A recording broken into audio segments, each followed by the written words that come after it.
هنعمل بقى النهاردة بطل العيد، وهو طبعا الرقاق اللي كلنا بنحبه جدا، وهينجح معاكي من اول مرة. يعني اي بنوتة صغيرة كده تقدر تعمله في ثواني. هيبقى مورق جدا وطري جدا، وفي نفس الوقت مقرمش جدا من بره، اكنك بتاكلي فطير كده بالظبط. هنبدا كده بقى ونسمي بالله ونصلي على الرسول. اللهم صل وسلم وبارك على سيدنا محمد. شجعونا كده باجمل لايك منكم، وتابعوا معانا الفيديو الاخر لان فيه تريكات هتعجبكم جدا في الرقاق بتاعنا. معانا كده معلقه من السمنه، ضفت عليها ربع كيلو من اللحمه المفرومه. صينيه الرقاق بتاخد معاكي ربع كيلو من اللحمه المفرومه بس. هنا هبدا ان انا اضيف 3 حبايات من البصل مبشورين، وهبدأ ان انا بدبل كده البصل كده مع اللحمة. وبعد كده بنزل بقى بفلفل يكون الوان او اي فلفل انت حباه. مش حابه الفلفل ممكن تشيليه عادي. هنبدا ان احنا بندبل كده بقى الفلفل مع البصل ومع اللحمه المفرومه. هنزل بقى بربع كوبايه من الميه، وهنا الميه بقى هيخلي اللحمه معاكي تبقى طريه كده وما تبقاش ناشفه كده وجميله.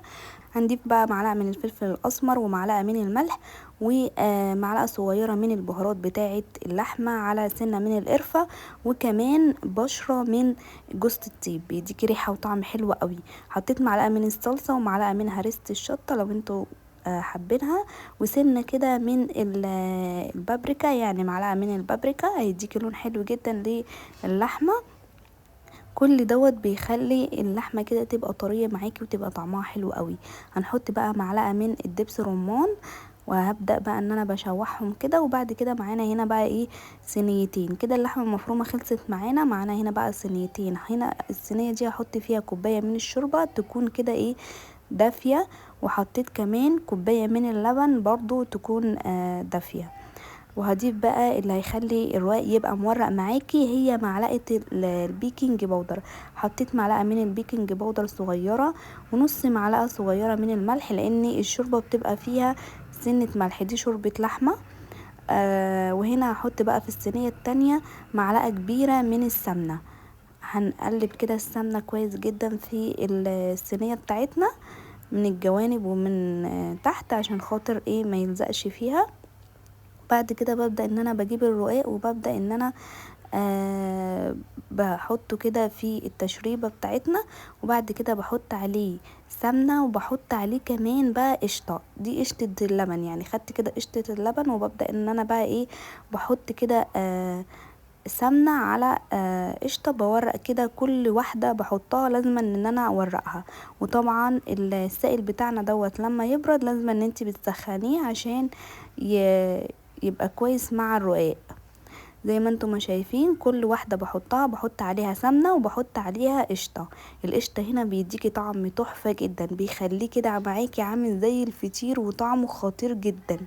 ولما تجيبي الرقاق يبقى يعني رقاق يبقى ما يبقاش سميك. يعني هاتي الرقاق يبقى خفيف شوية، يعني رقاق يبقى رقيق ما يبقاش سميك، لان السميك دوت مش هيبقى حلو معاكي في صينيه الرقاق. وهنا حطيت بقى اخر واحده، حطيت 4 وحدات من الرقاق، وكل واحده حطيت عليها سمنه وقشطه. وهنا بقى هنحط بقى كده اللحمه المفرومه هنحطها في النص، بلاش الاطراف، عشان لو حطيتي على الاطراف اللحمه المفرومه لما تيجي تقطعي وبتاكلي بقى الرقاق بيقع منك. لكن لما تحطيه كده في النص ما يقعش منك اللحمه المفرومه. وتضغطي ضغطه كده بقى على اللحمه المفرومه بايدك. وبعد كده بتحطي بقى الطبقات التانية اللي هم ال4 التانيين. يعني حطينا 4 من تحت، هنحط كمان 4 من فوق. يعني الصينيه بتاخد معانا 8 وحدات، 4 من تحت و4 من فوق زي ما انتم ما شايفين كده. والتاني الرقاق اللي هو برضو من فوق بحط عليه كل واحدة برضو سمنة وقشطة. عايزة اقول لكم بيبقى خطير. الصينية عندي بسم الله ما شاء الله خلصت في ثواني، مسافة ما عملتها في ثواني خلصت، اتنسفت نسف. بالهنا والشفا ليهم، بس بجد كانت جميلة جدا جدا وعايزين منها تاني. بجد كانت جميلة، وجربوها بنفس الطريقة هتعجبكم جدا، بجد خطيرة. هنحط اخر بقى طبقة اللي هي اخر ورقة طبعا، وبحط عليها برضو السمنة والقشطة بالشكل اللي انتوا شايفينه ده. هنسيبه كده بقى دقايق يتشرب من التشريبه بتاعته على ما نولع الفرن. بندخله الفرن بقى من تحت ياخد تسويه كده من تحت، بنفتح الفرن من تحت وبعد كده بنديله وش كده من فوق حلو كده وجميل. وبغطيها لان عايزاها كده تبقى طريه من جوه ومن بره مقرمشه زي الفطير بالظبط. ولو مش حباها تبقى طريه سنه من جوه ما تغطيهاش، سيبيها كده وهتبقى برضو حلوه. لكن انا بحبها تبقى ايه مقرمشه كده، نص قرمشه من بره وتبقى طريه من جوه. عايزه اقول لكم بجد خطيره، هتعملي الصينيه هتتنسف في ثواني.